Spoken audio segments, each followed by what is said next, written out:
content of this channel is for mature audiences. Parental discretion is advised.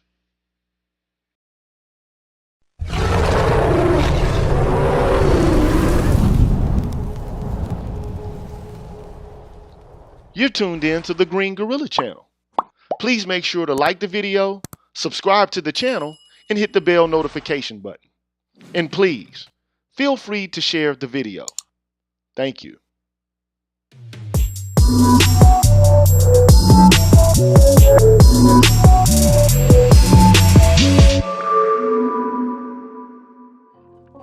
What's good, everybody? I'm the G with a PhD, and of course, you're tuned in to the Green Gorilla channel, the place where black men can express themselves freely, straight up, no chases. Now, before I get things started, I want to give a shout out to all of the members of the Green Gorilla channel.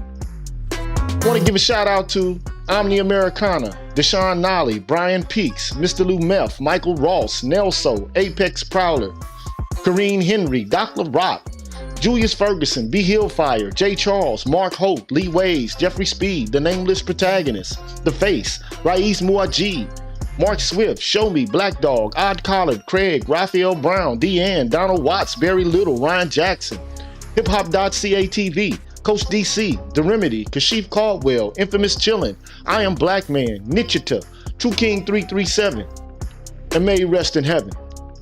Horse Windu, Mr. Blue Collar, Marnolas, Kyle J. Sura, I'm Just Jules, The Book of Ronin, Ab Media 83, Gemini Getting Knowledge, Brian McMurray, TD Hip Hop Media, Drew Main, Shop Talk Live, Mr. Heat, Afro Analyst, Issa Abdul Zahir, Sir Anthony, ML Law, Charles Rogers, Universal 178, Black's Word 404, Rashid Barnes, Aaron Smith, DH, C-Truth the Revelator, Gold Professor, Black Pill Ned Stark, Arthur Unknown, Dr. Tiasan Johnson, Brian Williams, Kalan Jakala, Ricky Dawson, Cedric Bowman, True 7360, BK Born Shaheed, James Washington, Hostile Adept, Seven Coast Dojo, W. Pierre 1, Rogish the Billmonger, I Care, BGS Ibmore, Marvin Battle Jr., Anu 219, Pursuer Prisoner, Taz, Kwaku 217, S. Haywood, Dragon 59, Supreme Ibmore, Adrian Hicks, Jay Bailey, Mr. Michi, Mo Mal, William Ruffin, and Asangwa. Shout out to y'all, man. Thank you so much for helping me to keep this thing going and growing. Appreciate that. Y'all deserve a round of applause for the cause. Appreciate that.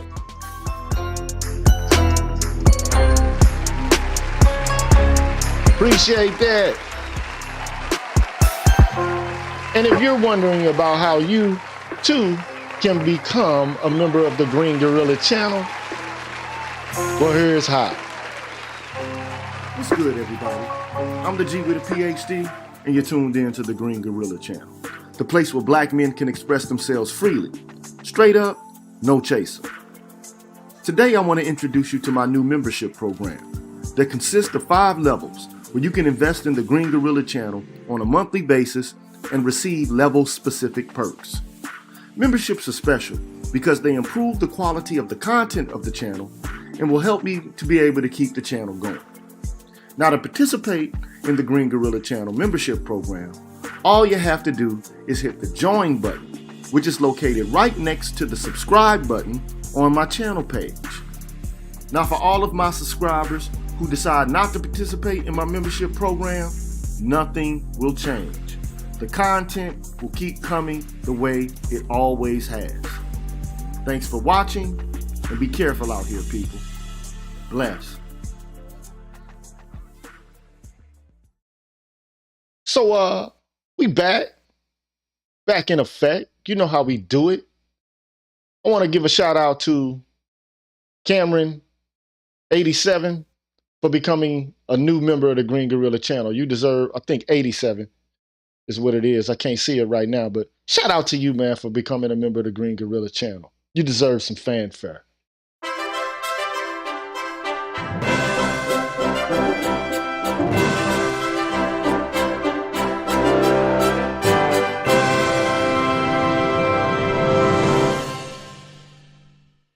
Thank you.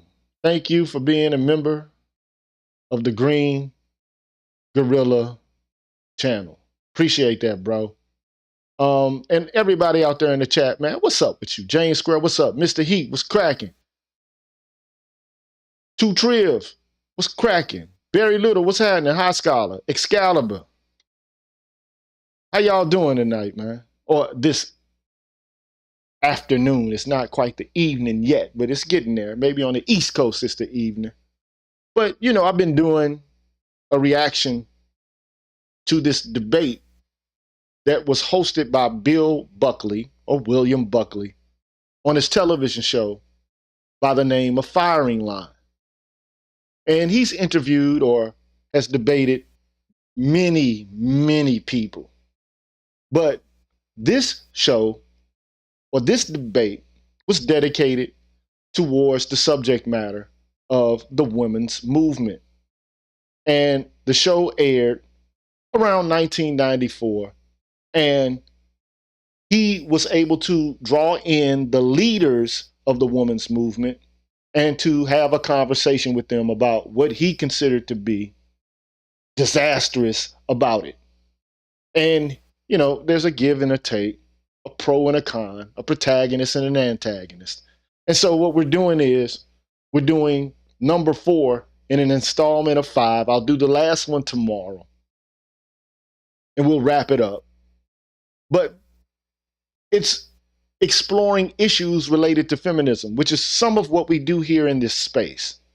And I thought it would be fitting to have a reaction to this debate so we can see that there really is truly nothing new under the sun.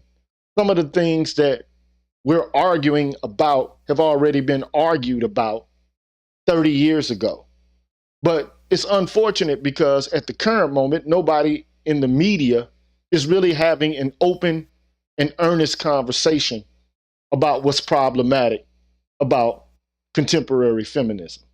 And I find the dearth of conversation off-putting. And there's a lot of virtue signaling and grandstanding, but there is no candid conversation taking place, except for here, maybe perhaps. But okay, let's get the likes up, people. I only got 32 likes. I got at least 50 some odd people watching. So if you don't appreciate what's being said or done here on the Green Gorilla channel, I understand. But you can still like the video even if you don't like the content. Having said all that, let's, without further ado, get to the subject matter at hand. Shall we? Yeah. Let's do it. Let's do it. So, here we go. Previously on the Green Gorilla channel. The women's movement has accomplished certain goals encouraged by sensible people, and yet at the same time it is a disaster. I cannot take the women's movement for equality as a joke. It has been perhaps the most life-affirming, life-opening development of modern democracy. 30 years ago, Betty Friedan launched the women's movement with a feminine mystique at the same time that Lyndon Johnson launched the Great Society. 30 years later, we can look back and say that both the women's movement and the Great Society were spectacular disasters. I agree with you, Ariana, that in point of fact, certain elements in the women's movement have gone too far, and there has been a kind of denigration of the role of woman and mother. I agree with that. But feminism at its best is all about options. I'm not much interested in statist interventions to ensure that a woman gets the same pay as a man for different and unequal work. It is the women's movement of today, not the women's movement of the past, that I regard as a disaster. Women like yourself who are making enormous contribution now in every field, that has been made possible by the modern women's movement. I do agree on the movement for formal equality. What I do not agree with is that the women's movement, having discovered that formal equality is not enough, is going to change the entire world in order to engineer a substantive equality. I mean, when I talk about the women's movement, I mean women like you and like me and the women here and the women over there who have, regardless of whether they belong to the National Organization for Women or some other, organization of that kind, still speak out of their real experience. I mean, that was the genius of Betty's book. The most successful dodge of the women's movement has been that each of us has our own opinion, that it doesn't really speak for any of us, that there are multiple feminisms, and we all know that we all agree because we all benefit from it. Well, this is enough of that. There are a series of women's organizations that, with the help of the media, are invariably consulted on all important issues and are taken to be the women's movement.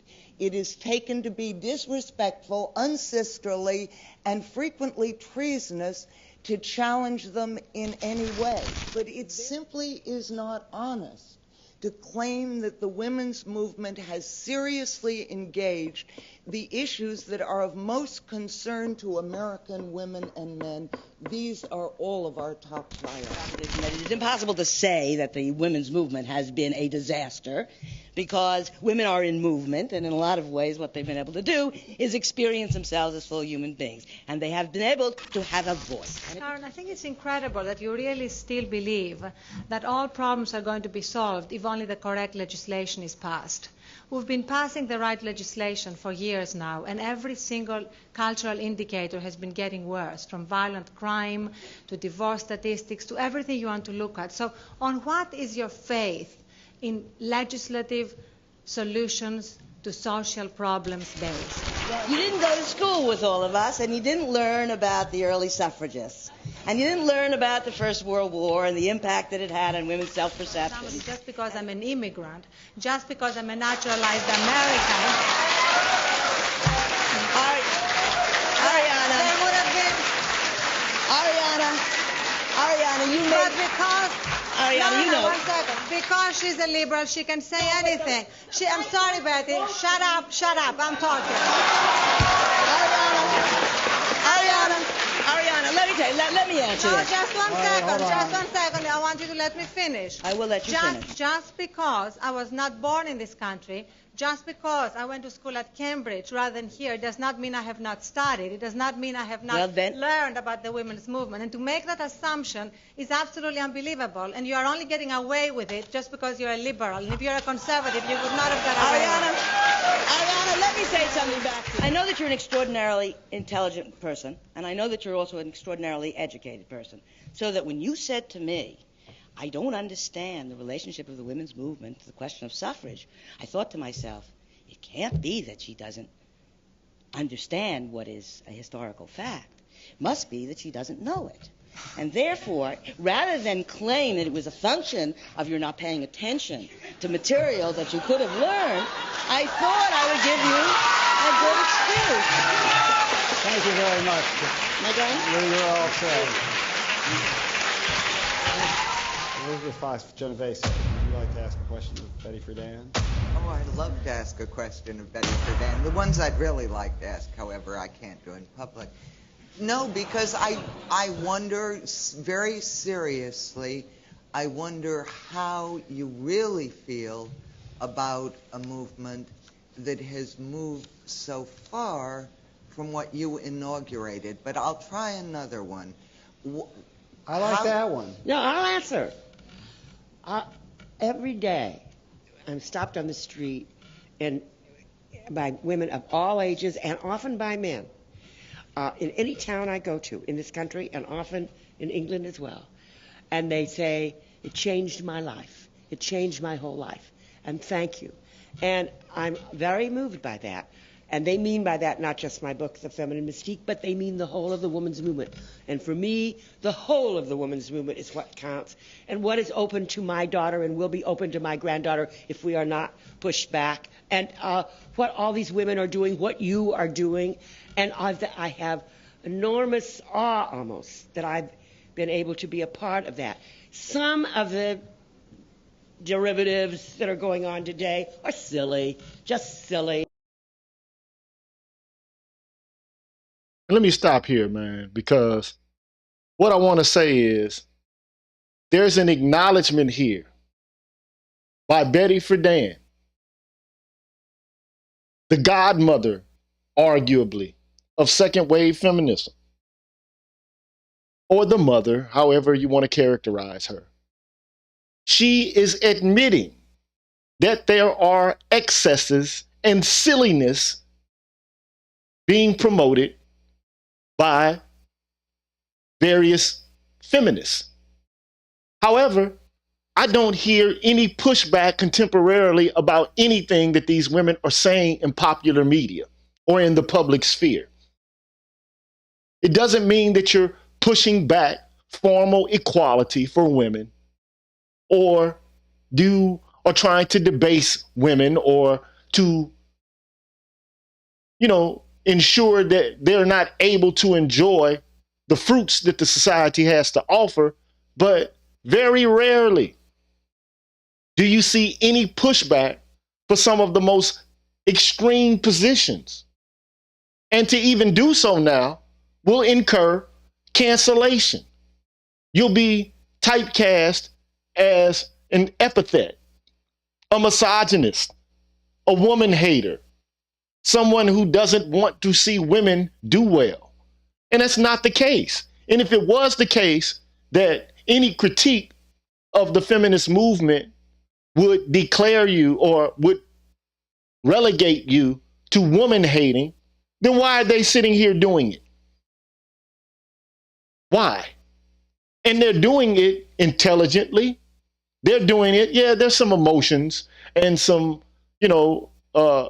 feelings being conveyed. But for the most part, they are able to have a rational conversation. Why can't we? Why? And why is it that anytime there's a critique, there's a labeling, a dismissal? It's almost as if there's an impenetrable barrier being put up so that they don't have to listen to any criticism. And I think that that's sad, especially in a democratic polity that prides itself on the Bill of Rights, the ability to speak freely. But, I digress. Back to the programming, bro.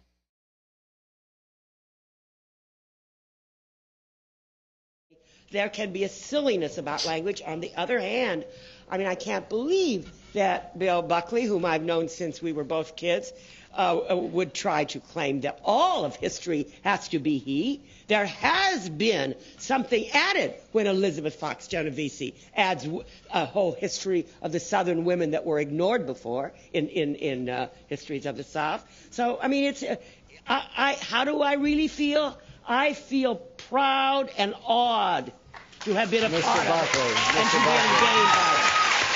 And I don't like the silliness. Let me stop here again. Okay, you don't like the silliness. You don't like it. However, when the silliness is not addressed, it's not discussed, it's not brought out into the open, it basically is perceived as business as usual, par for the course. It's normal and justifiable. This is why a space like this is important as far as I'm concerned. Not important for my personal ambition or, my personal success. To me, it's a space that is open and amenable to conversations about what men consider to be just or unjust. That's why I feel the space is important. And that's how I think it should be utilized.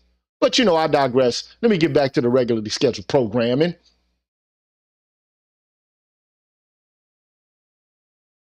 I don't like the silliness. I don't like the diversion. I'd like to ask Betty whether you, how you react to the following sentence. Quote, "Our patriarchy requires violence to the subliminal threat of violence in order to maintain itself. The most dangerous situation for a woman is not an unknown man in the street or even the enemy or even the enemy. Come on, get it right. A husband or lover in the isolation of their own home." Oh, please. That's Betty Friedan. I'm not Betty Friedan. It's not me.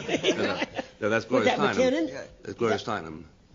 But I don't agree with everything Gloria Steinem says. Bam. So already she's letting it be known that this whole notion of women having more to fear in the household with their husbands or their lovers is extreme. But it's par for the course today. This is regular conversation and discussion in contemporary debates about women, and particularly about black women, because it comes in the veneer of protect black women. But this is where we are.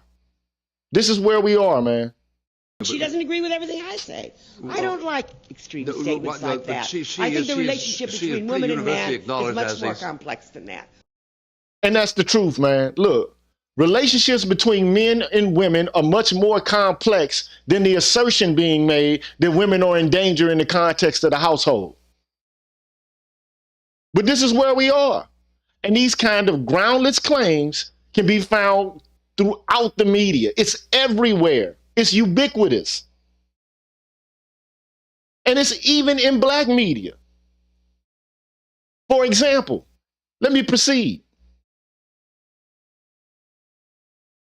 As I said before, it's just not our place. Where exactly is a woman's place? I mean, you are all accomplished women with college degrees. Most of you smarter than your husbands. Most of you smarter than your husbands. Most of you smarter than your husbands.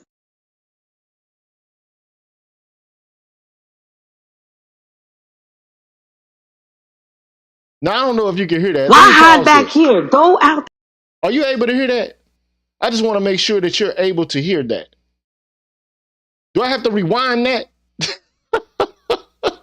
I mean, this is just outright disrespect. You could have at least put into the narrative, you are as smart as your husbands.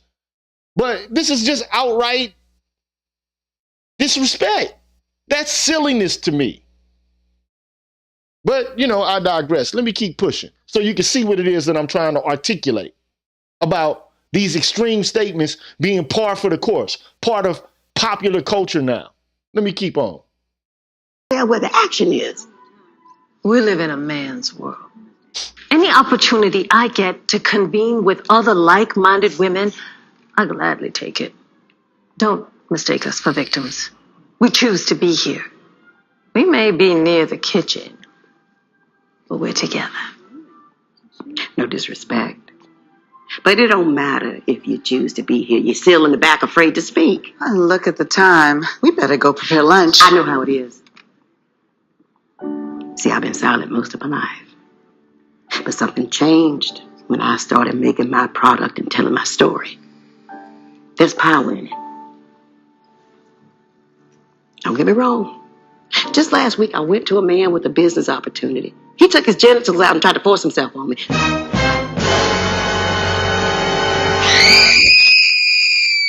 So I understand y'all's hesitation. Many of us fear harm from our own husbands. Fear harm from our own husbands. Fear harm from our own husbands. There you go. Gloria Steinem interwoven right into recent popular expressions about black women's progress in the United States. There you have it. There's the connection. So it's still here. And nobody's challenging it. It's just being slipped right in, right under your noses, and no pushback whatsoever. And one could argue this is cultural imperialism. It is what it is. Now, I'm already about to incur another copyright strike, but I'm going to keep playing this because they're saying, okay, look, heads up, we've detected some audio and video in your stream that might be copyright protected. Who gives a damn, man? Because the reality is this is all in fair use. And this is not the movie The Help. This is the Madam C.J. Walker movie. This is what this is, okay? So ultimately, this is about Madam C.J. Walker trying to be able to conduct business, and she has influence with Booker T. Washington, and so she wants to gain the ear of Booker T. Washington. But in the course of doing that, she has to mention that women have more to fear in the context of their intimate partner relationships than they do anywhere else. This is what it is. This is Gloria Steinem. Okay? Let me keep pushing so I can incur another strike. Let's go. It ain't gonna take much longer.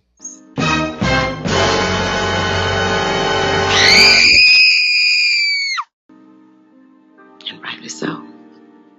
Sometimes silence is the only protection a colored woman can count on. But now that I've finally learned to tell my story, I can't be silent. She's acknowledged as the leader of your movement. Too well. Okay, so you disavow that sentiment. I don't disavow the contribution of Gloria Steinem. I don't approve of that kind of statement. These sort of excessive, all sexual intercourse between woman and man is oppression of women. That's McKinnon.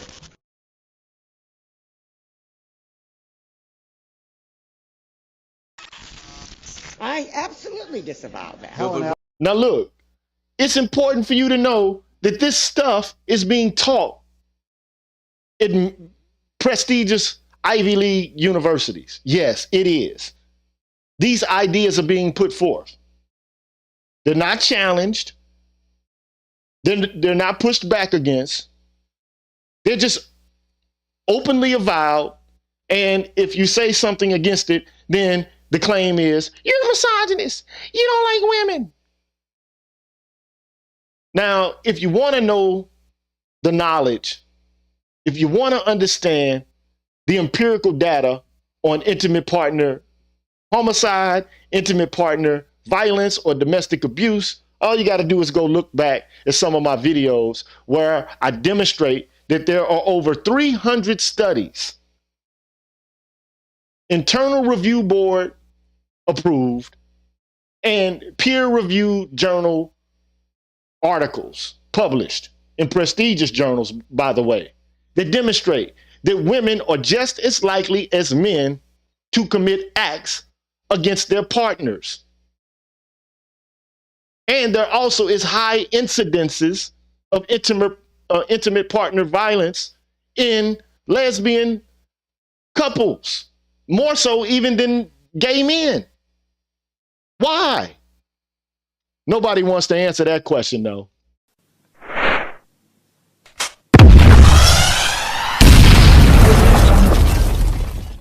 Let me proceed. All right. Did you want to continue? Well, I just want to say, when people reach for spokespersons of the movement, they think of in terms of Gloria Steinem, do they not? So. Yes, it has. Dogma. So I mean, I don't think not exclusively of her, but they think of her as highly qualified. One of them, absolutely. And yet she is capable of saying we are a patriarchy, in which the principal danger to a woman is from her lover or her husband. I don't know when she said that, but it was a little excessive. You made now there you have, for the record, the woman who initiated second wave feminism, Betty Friedan, admitting that yes, that's excessive. But now it's part of public policy. And the media keeps peddling and pushing this narrative without exposing anything to the contrary. This is cultural imperialism. In fact, this is a form of oppression. But I digress. Let me keep pushing. Reference to the women's movement as life affirming. Yes. And in part, and in about parts of women, I could agree. Unfortunately, as you yourself acknowledged in many newspaper reports over time, abortion has almost threatened to take over every other issue in the movement. How can a movement that says that some have no right to be born based on dependency, size, stage of development, disability, and I might remind you, some of your sisters say it's okay to have sex selection abortions, how can such a movement call itself life affirming when the underlying principle is disaffirmed? I think that now we're about to get into the debate about abortion. Okay. Now, I've taught classes related to this subject matter, and there are deontological and utilitarian reasons that could be utilized in order to be an advocate of either pro-life or pro-choice. I'm not going to adumbrate those here, but just suffice it to say, this debate is still raging in this country. I mean, for some reason, it recedes for a while, but then it resurfaces. Okay.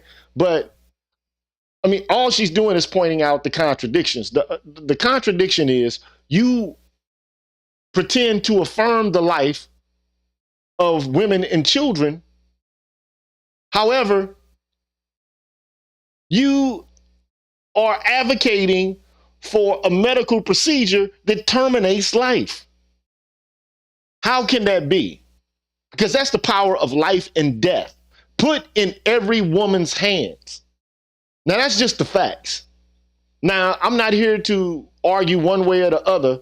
I mean, it is what it is. However, it's all about consistency in act and speech. One can argue that the termination of life in and of itself is a form of violence. But, hey, let me keep pushing. The right of women to choose to have children is enormously life affirmative. And here's my response to that. There are a plethora of contraceptives in pharmacies and drugstores all throughout America, clinics, OBGYN offices. A woman or a young girl does not have to get pregnant.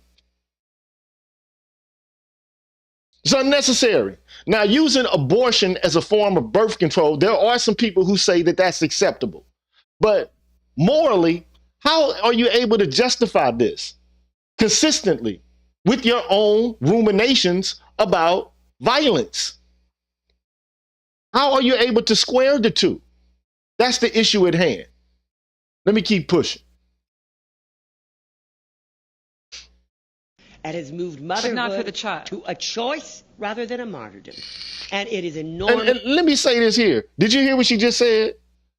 That motherhood is either a choice or a martyrdom. Now, I don't know why anyone would consider motherhood to be martyrdom. The only way that it could potentially be perceived as such is in the context of being thwarted from being able to explore career opportunities. That's it. That's all this is about. I know for a fact that's all this is about. It's about how a child can prevent you from being able to climb the corporate ladder. That's what this is about. Okay? So let me continue to push. Important. And if we had better sex education in our schools and not what we have now and the reactionary against it, I would hope that abortion wouldn't be necessary. Okay, I'm not for abortion. I am for the right to choose. And them drugs come in handy. Last name Savage, bitch, but no, I'm not Randy. Hit her with no condom, had to make her eat a Plan B. And I'm sipping on that codeine, not brandy. Ariana's passing out. Mrs. Huffington. Brief question, please. Betty, since sex education was introduced in schools and the distribution of condoms was made as available as it is now, abortions have gone dramatically up. So what kind of sex education do you have in mind? And you would consider the possibility of a sex education that includes the connection between sexuality and ethics and morality, and the connection also between sex and abstinence? Okay, go ahead. I don't know where your figures are, but again, United States, is not the best nation to look at for models here. We have very strange attitudes about sex in this country. We have a lot of conflicting, it's prudishness and so on and so forth.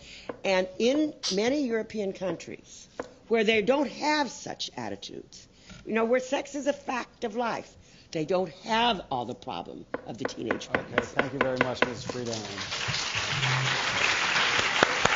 Now here I would have to consult BGS because he's been doing a lot of study on this issue. But it seems as if this phenomena of single motherhood is expanding. This, it's bubbling. And I think that the conditions that give rise to it socially are the reason why you're seeing so much of it. I mean, and I think Walter Williams kind of commented on this, and I showed a video where he did, mention it, namely that the welfare state is basically paying women for slovenly behavior. Why not go out and have a kid when you know you're going to get supported for the kid? It's your ticket to at least some minimal form of support. I mean, that's just what it is. All right, let's keep pushing. Helen Alvarez, your opportunity to make an opening statement.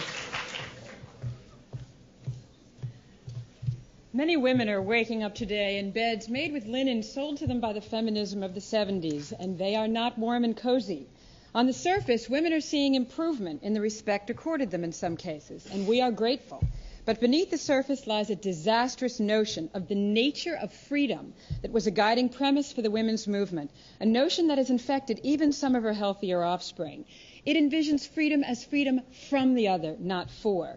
Freedom as willism, or the license to do anything, not freedom as the capacity to do the good.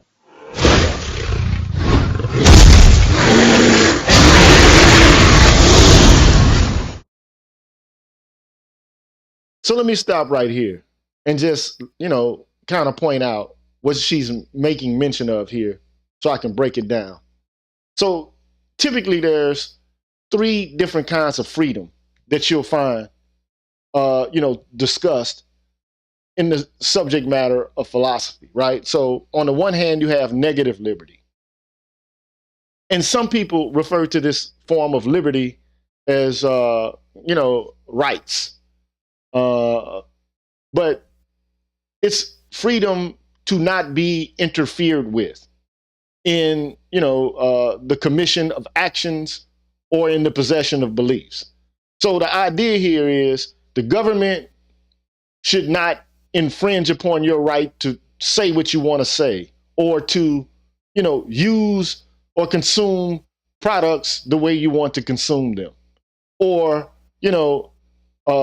prevent you from being able to practice the religions you want to practice. So it's freedom from the government primarily, but also freedom from other persons.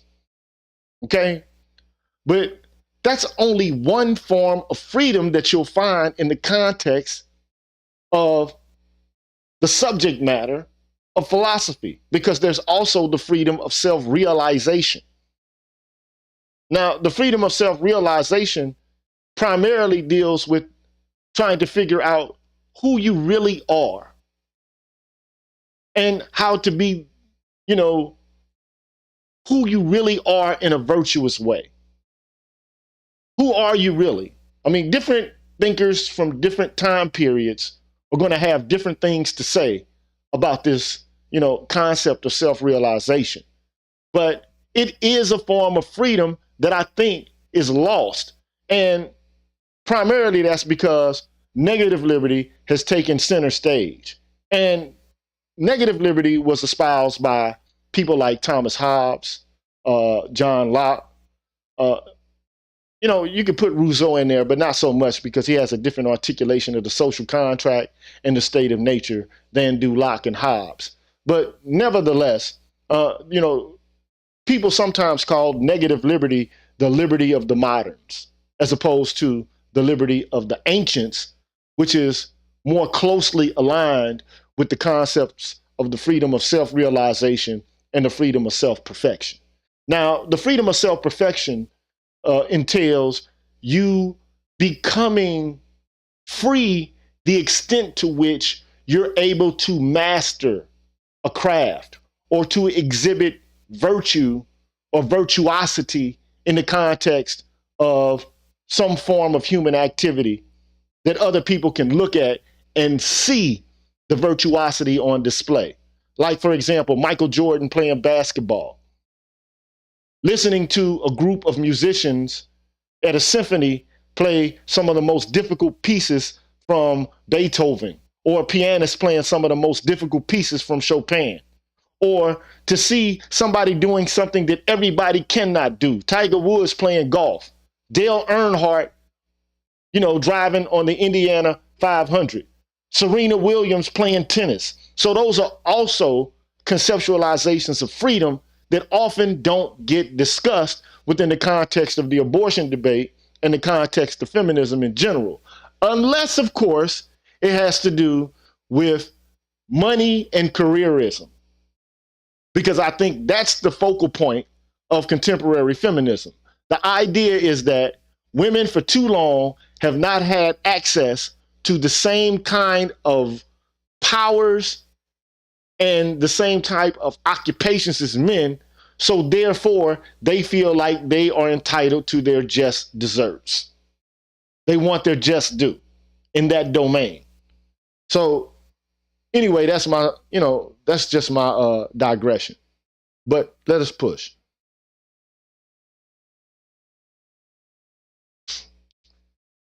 Freedom as if objective reality's natural law limits didn't exist. Exercising this freedom hurt women and the whole culture's commitment to the common good. The most disastrous effects were produced in the name of freedom of choice, legal abortion, the most prominent cause and greatest pitfall of 70s feminism. Its sad fallout are legion. It reaffirms the old sexist canard that women's biology is a disability one men don't have.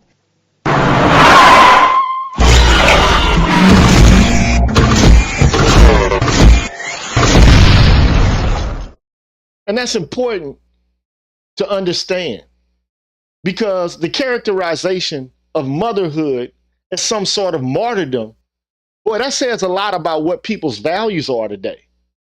The value system that we have is predicated upon the capital system in which we live, which success is pretty much equated with market-based activity and, matriculation and advancement throughout a profession.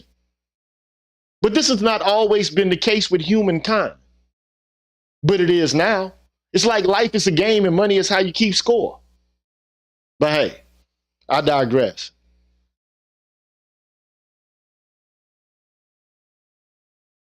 What do you do, or how do you respond to the charge that children are impediments to your economic success or to your professional success? And that the life of a professional is the summum bonum of all the kinds of lives that one can live. That's something to ponder. And it's something people often do not ponder. And the funny thing about it is, in the 60s, people, the young, in particular, were resisting against corporatism. And this is the funny thing, this wedding, this conjunction, this unholy alliance between feminism and corporatism. It's as if they both have the same view in mind. Now, explain to me if this is not, explain to me how this is not a myopic and a distorted articulation of what the good life actually is. Because at the end of the day, and this is just my own 2 cents that I'm putting in here, relationships are more important than anything else in this world. When you're on your deathbed, you might be remembered for the work you did in your profession. But most often people attain professions so that they can be members of a community and to start a family so that it can leave what it is that they have accumulated to someone, and to develop a tradition that they can leave with someone. Typically their progeny. But all of this, of course, is lost in, the kind of secular ambition that corporatism requires. And people, there are many philosophers who have critiqued, this whole, deification of corporatism. But I don't want to get into that here. I might do a show about that. But at the end of the day, it's great for businesses for this to be a model that people operate under, because they're able to sell products to you. They're able to sell you goods or services or lifestyles. But, I digress. Let me keep pushing. That the women's movement doesn't mean its central tenet. One need only be human to deserve human respect. It treats women and children as enemies, privatizes reproduction so as to invite irresponsible behavior toward women and children, stigmatizes the Project for Women as violent and oppressive. Since women are more pro-life than men, it chases many women from a unified women's movement. The abortion obsession leaves issues of most concern to women completely unaddressed, such as easing the balancing act between home and work. In conclusion, a woman's movement is necessary, but only one that promotes authentic freedom, which includes respect for life. 70s-style feminism did not. Thank you very much. Camille Paglia.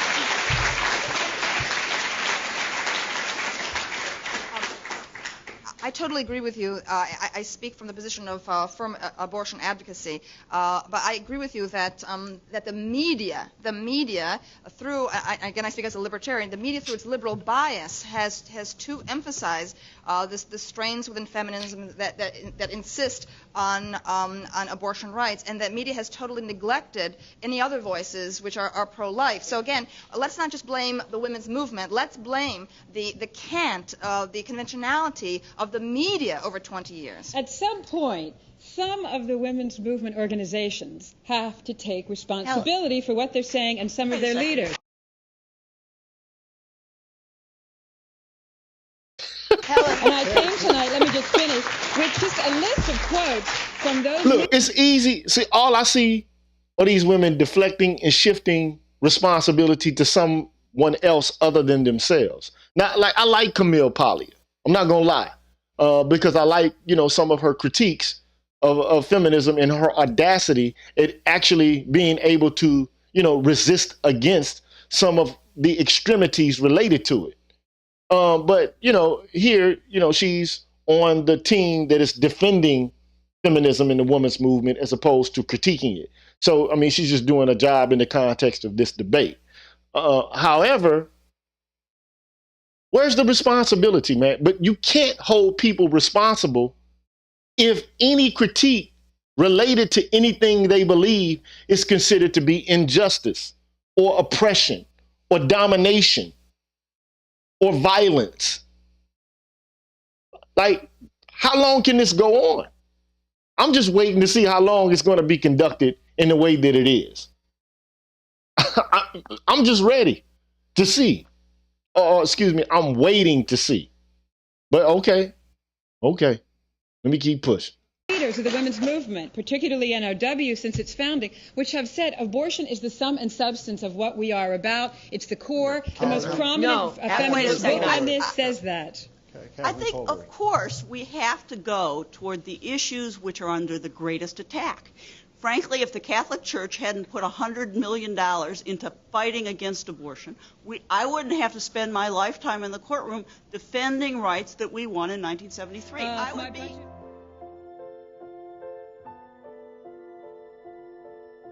Betty Friedan, she and a number of women had gotten together and started the National Organization for Women.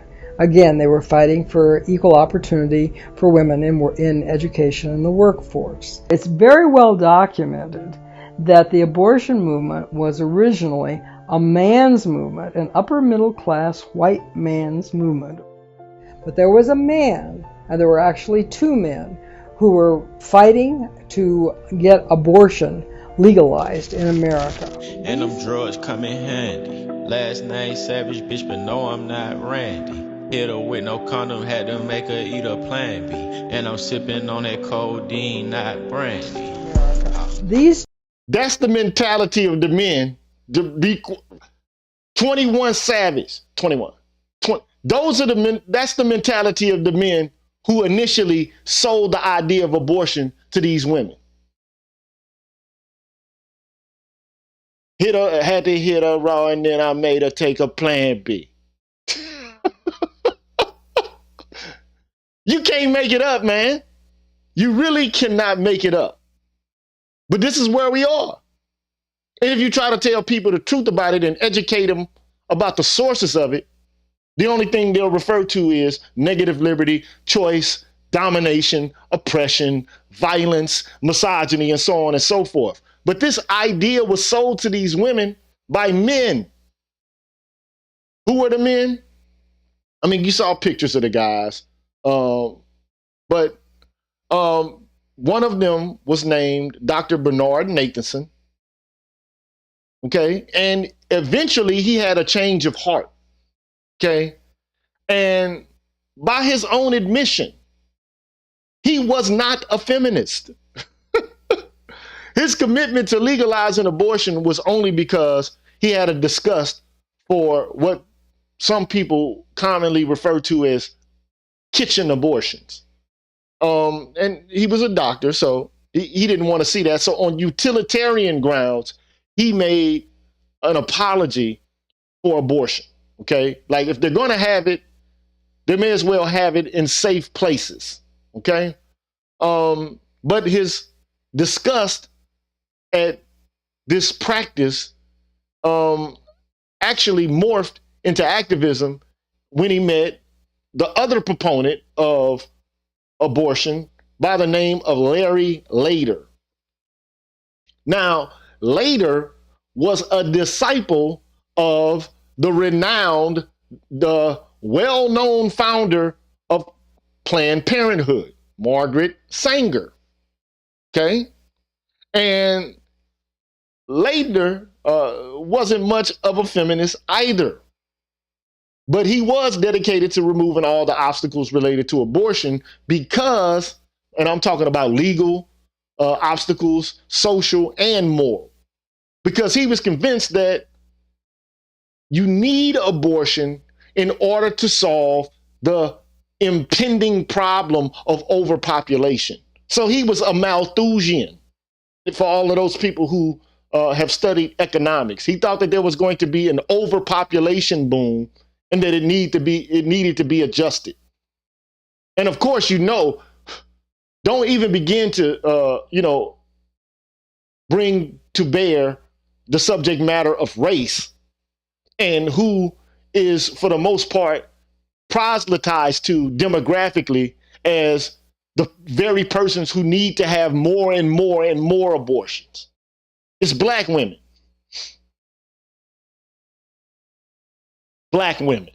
So they're selling this, and they have successfully sold it to most women in this culture. I can't say most, but at least half of the women in this culture. And I know for a damn sure over half of the black women in this culture.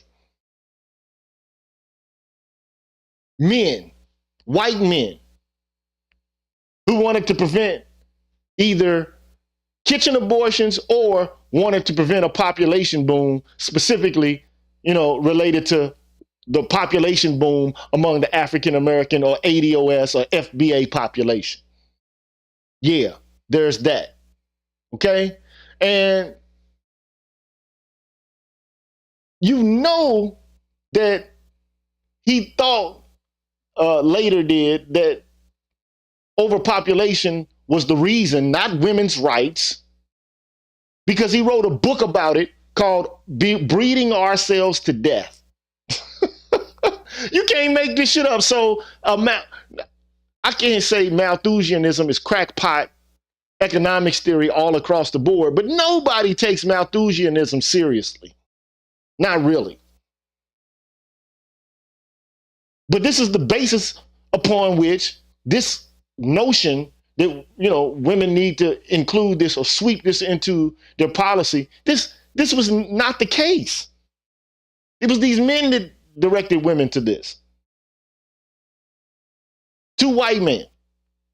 And now if you even mention arguments against it, all of a sudden you become public enemy number one. How, Sway? How? How? How's that in and of itself something that is oppressive? But I'll wait for it. I ain't gonna wait too long because I'm gonna move on. Let me keep pushing.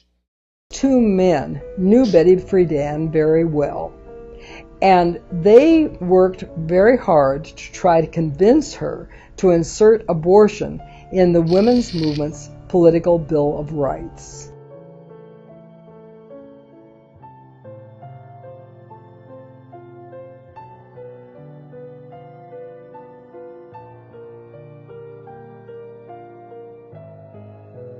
The media were not in that room that night. That was a closed-door meeting.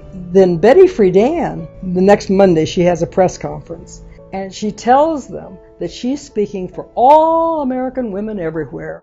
And the Washington Post bought it.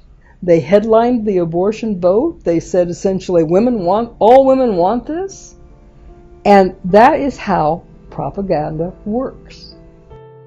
The feminists who bought into the abortion notion of my generation, well, think about it.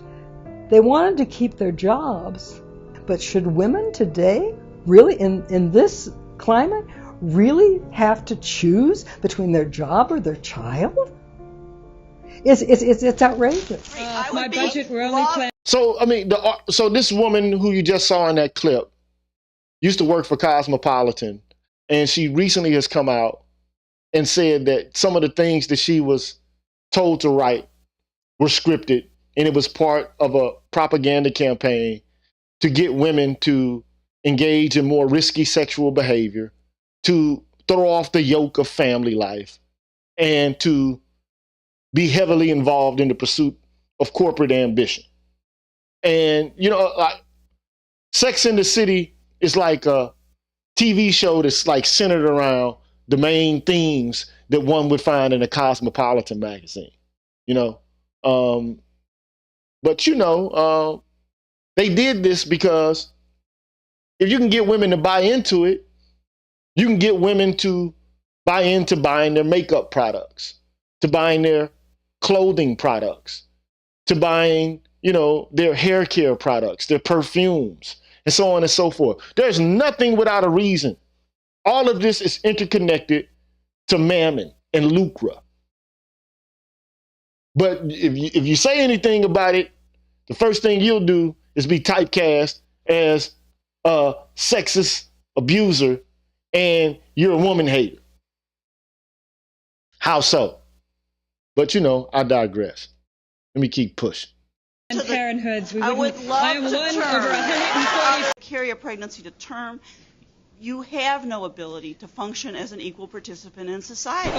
Whoa. For some reason, I don't know if I'm still with y'all. Can y'all hear me? If you can hear me, put a 1 in the chat, because for some reason OBS got disconnected really quickly.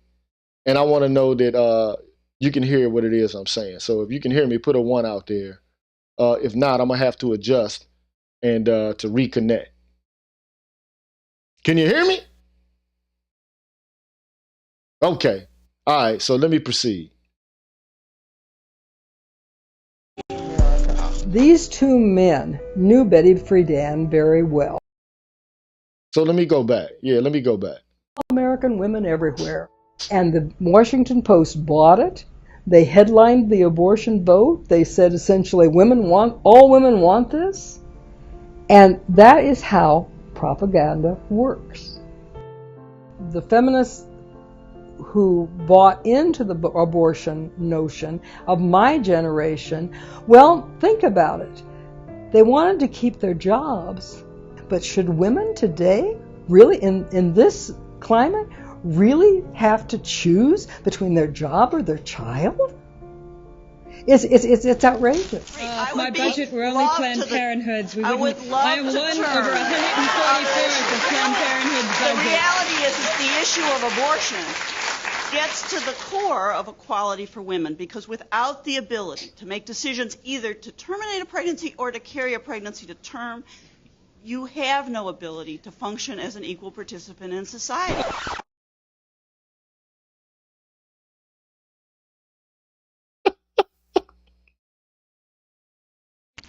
The attacks. So it look, is the attacks of your church. It is the attacks of the government. This woman just said, did you hear what she just said? She said, if you cannot terminate a pregnancy, you don't have the capacity to function as a person on a level of equality with others in this society. In other words, if you can't terminate a pregnancy, you can't be a fully functioning member of the United States. I just find that to be ridiculous, man. And I just say, look, how about using some condoms, man? How about taking some contraceptives? Or maybe, how about keeping your legs closed? I mean, nobody's saying that, you can't have sex, but if you do so, at least do so responsibly. But to have the power to just terminate life itself, it means that you really don't have that much value on life itself. To wantonly do so? And look, I'm not here to have this long-winded debate about abortion, but I'm just saying, like, if it is the case that you're, dedicated towards enhancing the life of women and children, you can't really regard motherhood and children as curses. Because at the end of the day, society is artificial. Your relationship with your children are real. The society and careerism is a fabrication. It's an artifice. Your children are real. How do you convince a group of people that a career is more real than a child is, or a potential child? How do you do that? It takes a great deal of propaganda in order to make that stick. And for women to choose what's artificial over what's real. Because the consequences are real, related to it. But maybe perhaps that's not the best way, to get what it is that you want. But, it's just me though, I'm just thinking about it from a different angle. Let me keep pushing.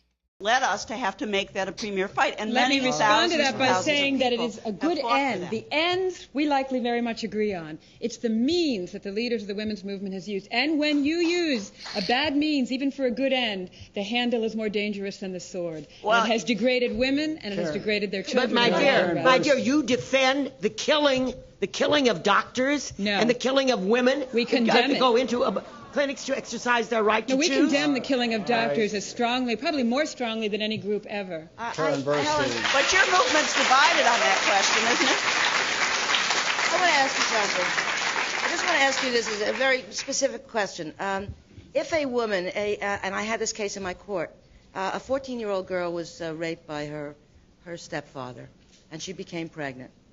Is it your conviction, is it your belief that it is in fact essential in order to be consistently life-affirming that that child at 14 should have borne that fetus to term, should have given birth to a couple points in response. First, it's very common that advocates for abortion use the rape incest argument, even though Planned Parenthood's own statistics show it's less than 0.5%.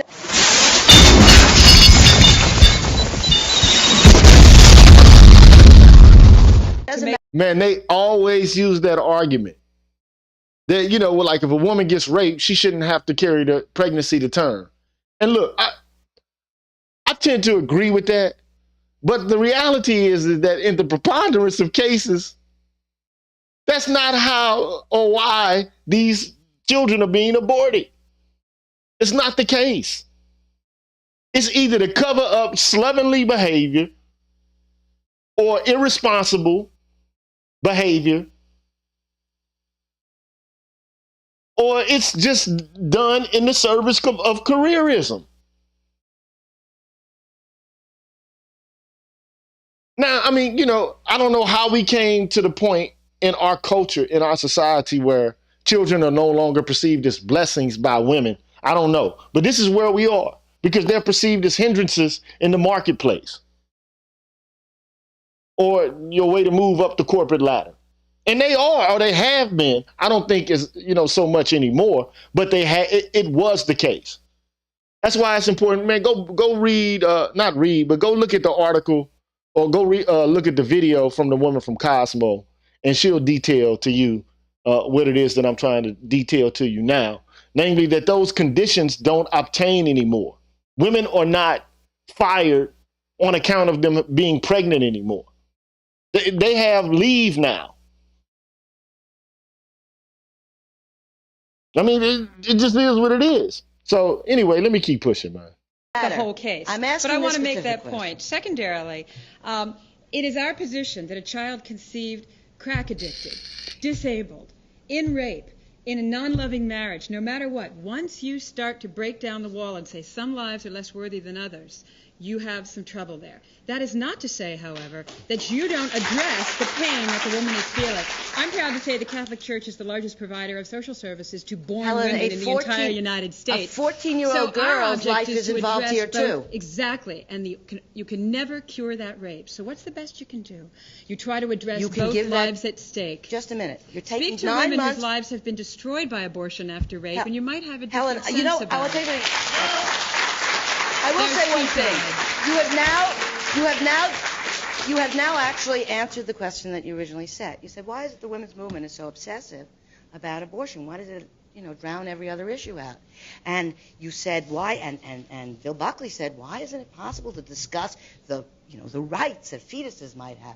But the truth of the matter is that your position is equally. My position is a consistent one. I can only be for women because I am also for all human life. The bumper sticker, feminism is the surprising notion, women are human beings. If you hold that true, then you cannot be a movement that endorses the abortion of the dependent and the vulnerable. Thank you very much, Helen Albright. Catherine Colbert. Is your opportunity to make an opening statement? I would. We've all sat around this evening and talked about a simple vision of the feminist movement, that women and men must be equal. They must have equal duties and rights. Man, let me just come out and say this, man. Most women don't want the same duties and responsibilities as men. They don't, man. They just don't. They don't want to take the same type of bodily harm and risk when it comes to relationships. And there's a reason for this, one could argue anthropologically. Evolutionary biology indicates that, women want men who are able to be protective in sexually dimorphic species.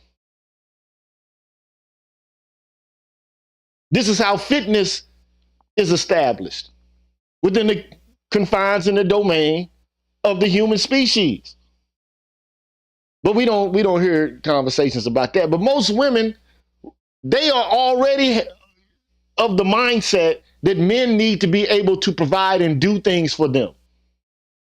And they test you to determine whether or not you're actually able to do it. Unless, of course, it's all about hedonism. And that's all it is. But come on, man, let's just be honest, man. You think most women are going to be cool? Like if there's a war that pops off, you think in America, not talking about elsewhere in the world, but in America, most women are going to be perfectly fine with the idea that they have to register for selective services. Like, let's just be honest about it. Really? You think they're really going to sign up for selective services like, yeah, I want to defend the country? They so busy getting their damn hair done, hair weaved in, and their nails done. Come on, man. Let's just keep it real. Let's just be real, man. I see a comment just popped up. Let me address that real quick. Dig Thug. He says, I remember two little kids were looking at some candy at a retail store. The mother was irritated and said, I should have a swallow jaw. Oh, man. Come on, Dig Thug. No. Anyway, let me keep pushing, man. And another thing that I wanted to say is, look, value and worth does not necessarily come along with parity or sameness or equivalency. Complementariness can also imply value. I'm thinking about a jazz band, and I've said this earlier. The drummer doesn't do what the bassist does. The bassist doesn't do what the piano player does. The piano player doesn't do what the saxophonist or the trumpet player does. They're not equivalent. They're not the same. I mean, they're similar in regards to the fact that they're playing music, but they're not exactly the same. They don't perform the same function in the context of the relationship of the band, but they're each vital and constitutive parts of the band, of the quartet, the jazz quartet. And that's just an analogy, okay? Imagine the drummer trying to do what the piano player does and the trumpet player does, and they're all just clashing because there's no give and take, no cooperation and spontaneity and interplay amongst the constituent parts. Everybody wants to do everybody else's work or perform each other's function. That's disharmony. That's going to create discord. So all I'm trying to articulate here is that value doesn't necessarily come about through equivalency or sameness. But I digress. And that they must have the right to dream and have the opportunity to make those dreams a reality. That vision is one that has captivated millions of Americans and has palpably changed their lives through the last 30 years. The problem is that as we mature as a movement, like any movement for social justice, whether it be the civil rights movement or the gay rights movement, many, many voices are affirmed. And the ability to blame women for the very progress that we have made, because we haven't gone far enough, begins to adopt the view that all women's attitudes, just because they're different, are not worthy of exploration. We have to stop that blame, because the very resolution that the women's movement exists and has changed the lives of Americans means that it is worthy of debate and continuing attention. But that's not what's happening. There's no debate. There's no conversation. This is take it, get down or lay down. I'm talking about Beanie Siegel. Get down or lay down.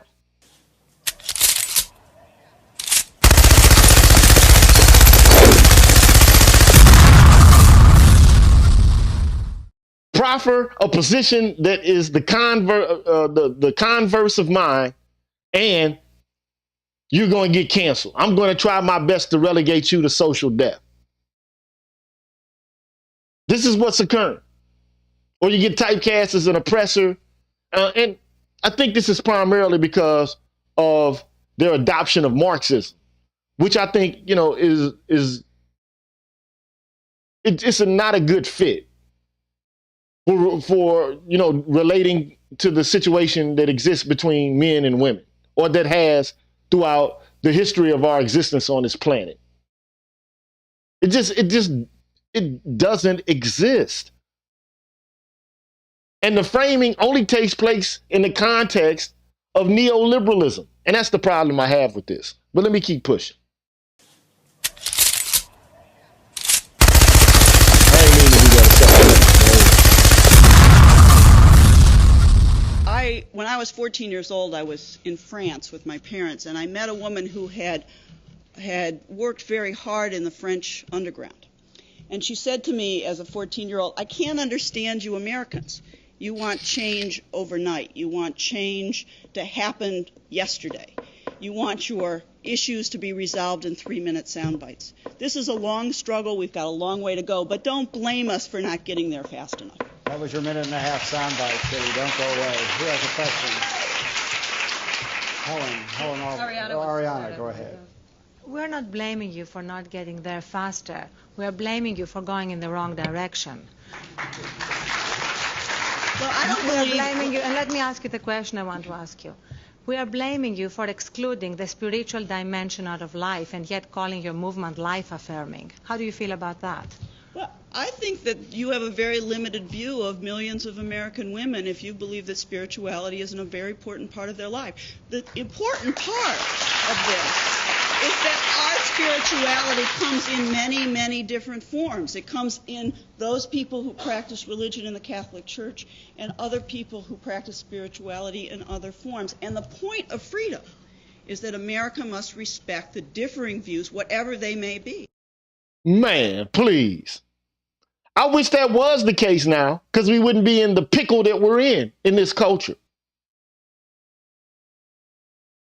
And look, let me just put it out there. Cancel culture belies what she's saying.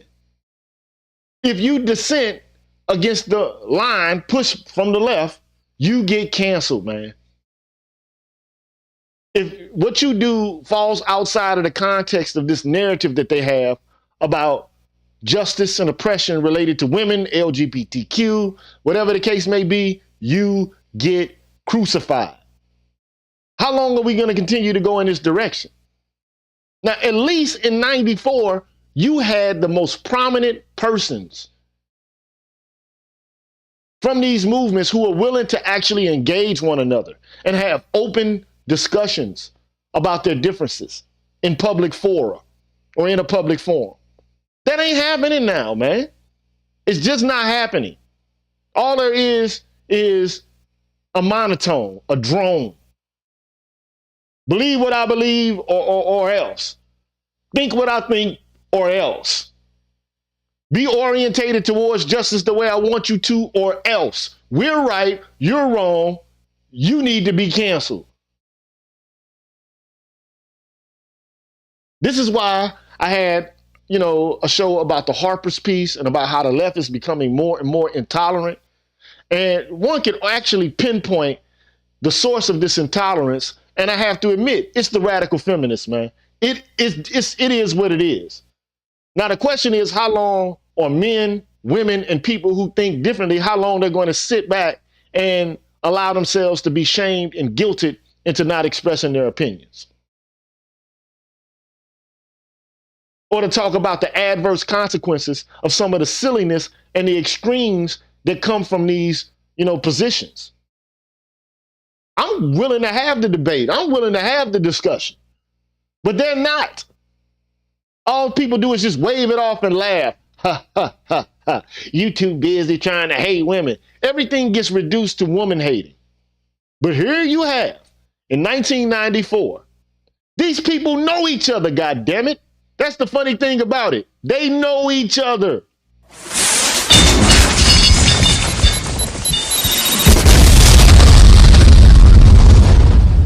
They grew up in the same social circles. They went to the same schools. They've been knowing each other since childhood. And they get to engineer and tinker with social institutions the way they want to, because they're part of those classes of persons. But this has an impact on your life in ways that you can't even begin to imagine. And now you can't even have a conversation about it. When you begin to figure it out, your consciousness starts to be raised about it. That to me is a form of oppression. That is a form of domination in and of itself. But that's just my opinion. Let's keep pushing.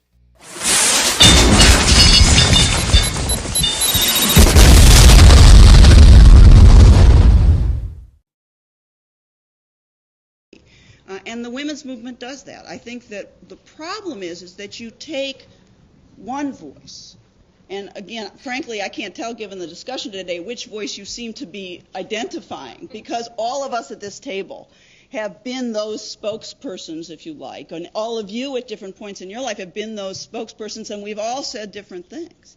But the point is we are diverse, and that diversity makes us strong, and that diversity has led to major changes in the lives of women. Following up on Ariana's theme, that it's not a question of speed but of substance, how do you explain actions like the ACLU, who was, I believe, your former employer before the new group, going into states like Maine and New York and filing lawsuits against state programs providing prenatal care for poor women because those programs didn't provide equal money for abortion? Actually, I don't think you understand those lawsuits. I actually brought those lawsuits, and I think what we are saying is, in the same way we've said all along, People have a right to the full range of reproductive health information. We don't believe in gag rules like the Catholic Church. So abortion we believe that is just as moral claim as bringing a child to term and should be funded with the exact same dollars, even if those women were denied prenatal care because you wanted to shut down the whole program. No, we didn't ask for abortion. shutting down the whole program. What we asked for is that if state dollars are going to provide services, in the same way as I believe if your church is going to be provide services at your hospitals, and you bring people in from the public and you subsidize childbearing, then you ought to give women the full range of options, whether that be sterilization, whether that be contraception, whether that be sexuality education, whether that be abortion. That is, if you are in the arena, you ought to be neutral in that arena and not discriminate on the basis of your choice.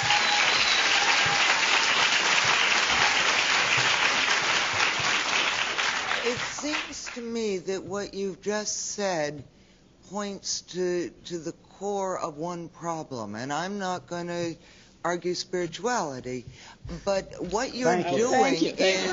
I don't want to argue spirituality. No, but this is a focus on rights for women, which we all applaud.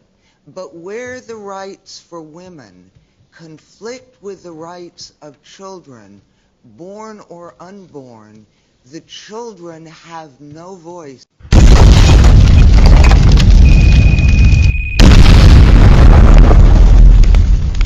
And look, that's the problem with all of this. That's the biggest problem. That's the elephant in the room. These women are so preoccupied with their own advancement, especially in the domains that they feel like they've been restricted from, in order to perform activities which one could argue in relation to living a good life are superficial. Because I didn't get into philosophy because, I thought I was going to become rich. I did it because I thought that there was inherent value in the pursuit of knowledge in and of itself. That there was something intrinsically valuable about learning. I mean, philosophy in and of itself, if you break it down, it means philia, which is love, Sophie, which is wisdom, or Sophia, wisdom. Philosophy, the love of wisdom. That's not going after money. Now, if I wanted to go after money, I would have been an attorney. If I was going after cash, I would have went to the military, or I would have became a medical doctor or something like that. But I did what I loved. I was in the pursuit of information and knowledge because I thought that was inherently valuable in and of itself. The question then at the end of the day is, all of this is in service of an ideal that I find to be, quite honest, is hollow, man. It's shallow. It's about money and power within a small and narrow and tight social construction. And that's what I find problematic. But it is what it is. Let me keep pushing. In the public women's movement, why hasn't I disagree the with you on that. Let me just say why I disagree with you. And then I forgot to say, it ain't just about the rights of, because you can have competing rights. I don't know if you know that. Just like you can have competing duties. But a lot of people don't explore these issues. Like, you can have a duty to go to work and to do what the job needs done on the weekend, and at the same time have a duty to go watch your son play in, one of his games, or your daughter in one of her, tennis matches or soccer games. On the one hand, you got a duty to attend the game to see your child, and on the other hand, you have a duty to perform the work for your job. But what happens when you can't do both simultaneously? You have to do one or the other. Rights work in the same way. So while you inflate your own rights, as you have argued that men have done, and look, I'm just going to be honest, I think careerism was also sold to men as well. And there have been many philosophers who've argued about this. I might cover them. Alistair McIntyre is one such person. right? The idea being that careerism is a kind of a trap that doesn't work to the advantage of the person who's caught within the web of it. But it seems to be like the best of all possible lives in contemporary American culture. And this is what everybody strives for, to work themselves to the bone in order to advance. And for what? To make somebody else rich? So you can go buy, a material product that somebody's trying to market and sell to you? So you can have that fly shirt? So you can have that car with the big wheels? At the end of the day, man, when you die, you can't take any of it with you, man. You'll be divested of all metallic substances.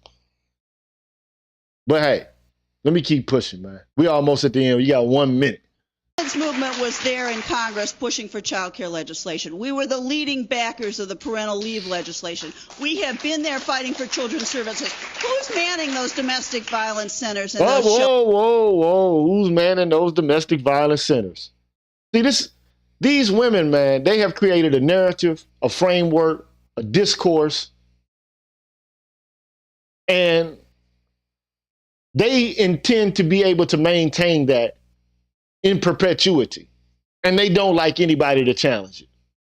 They don't want anyone to upend it because they fear that it will sink them back into the mommy trap, barefoot and pregnant trap.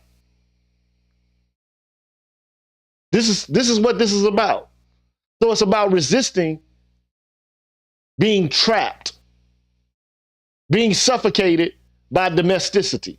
Now, I don't know what it's like to be a woman, but I also find, society in general to be suffocating and smothering. And I know a lot of people feel this pressure, especially since COVID-19. Every society throughout the entirety of history has not been set up this way. And some people say this is the best society's ever existed. Really? A lot of people are on edge. A lot of people, are feeling the angst associated with the system. Some people are doing well in it, but not everybody. Not everybody's able to take this pressure. This system will grind you into sausage, and it grinds black men very hard, like coffee. Not the thick kind, but the fine kind, the cheap kind. But I digress, man. Shelters for battered women. It is the women's movement. And therefore, it is just totally absurd for you to believe that we don't believe in children. It's like believing that all women have bouffant hairstyles or wear army boots. It's just crazy. All of us have differing views. We believe in children. I myself am a mother. I believe in giving my children rights and opportunities, and that's the critical point. I want my daughter as well as my son to have equal opportunity to advance in this society. All right, thank you very much. Mr. Buckley and Judge Burstein, it's your chance to interrogate each other, and Mr. Buckley starts. Previously. So let me stop that, man. So look, that's the end of installment number 4. I know it's kind of getting monotonous at this point, but I got one more to go through. And then after that, I'll be done. If you got any questions you want me to field, I'll do so at this time. But, I don't want to be doing this all night. I'm an hour and 32 minutes into it. But the next segment will be much shorter than this one. So the next show, I'll do it. But again, man, I would encourage you to go look at that debate, the firing line debate. Has the women's movement been a disaster? It's just a debate that I think men in this space would profit from viewing. So, and look, to be quite honest, I have some friends that are feminists, man. I'm sure you do too, whether you like, and family members that are. But they don't know the canon and the history, I guarantee you most of them don't, of feminism, the way scholars do. And it's not that, you people are aloof. It's not that. It's just that that's not what you do. You don't spend time perusing through documents and ideas in order to figure out their sources and, their implications. And that's cool. It's cool. But that's what we're here for. Because we got the time to do it and the ability and capacity to do it. So, Ickes Raised Me says, what would be a black feminist perspective? I've been saying all along that Mr. Ickes Raised Me, that black feminism is a variant of second wave feminism, but they just introduce themselves in there and bring in the racial component in conjunction with the LGBTQ component. That's what that is. So that's what black feminism is. And, the prototype for intersectional theory is the Combahee River Collective. I did a whole bunch of shows on that, like maybe about 3 or 4. So you go back and watch those and you can get some insight on what it is. But ultimately, black feminism argues for 4 main principles. Or they're trying to resist against 4 main domains of what they consider to be oppression: sexism, racism, heteronormativity, and classism. That's where they are with it. Thank you, BGS, for pushing, the support in the chat, brother. Thank you so much. But yeah, man. So if you like content like this, support the channel. If not, all right, well, cool. I'm not gonna yell at you anymore. All I know is I'm here in your service, man. I have been working to try to, get information out here, and it's what I like to do. And if you like it as much as I like to do it, and you think it's of value, invest in it so I can continue to do more of it. If not, eventually I will recede and go do something else. It just is what it is. If I put my effort and energy into doing this and it bears no rewards at all, there's no compensation for it at all, then, I'm gonna have to, step off of it. Just is what it is. Because I can't maintain it without support. So it is what it is. And I thank all those people who have supported me. I appreciate that. The only thing I want to do is work in your service. That's it. And I get frustrated when I'm not able to actually do that because of the various idiosyncrasies taking place in this space. We have to become more enlightened and more cohesive and to move like they move. Because these people know each other. Even though they disagree with each other, they go to dinner with each other. They have beers with each other. They have dinners with each other. But they're tinkering with our lives. And I've said this before, man. Dung rolls downhill.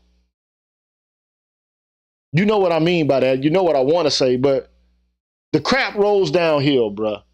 You're impacted by these policies that these people at these elite institutions and from these elite family circles, what they muse about. It has an impact on your life. And you don't even know how it does. And then sooner or later, you don't even know why you're thinking what you're thinking, but you damn sure are going to defend it to the death. And that's just naive. That's not a thinking person's way of dealing with how they behave in the world. It's not reflective. So at any rate, man, I'm about to sign off, man. I'm hungry and I'm tired. So until the next time, fellas, I'll hit you up tomorrow and I'll end this up. I'll wrap it up. But till then, 1. 1.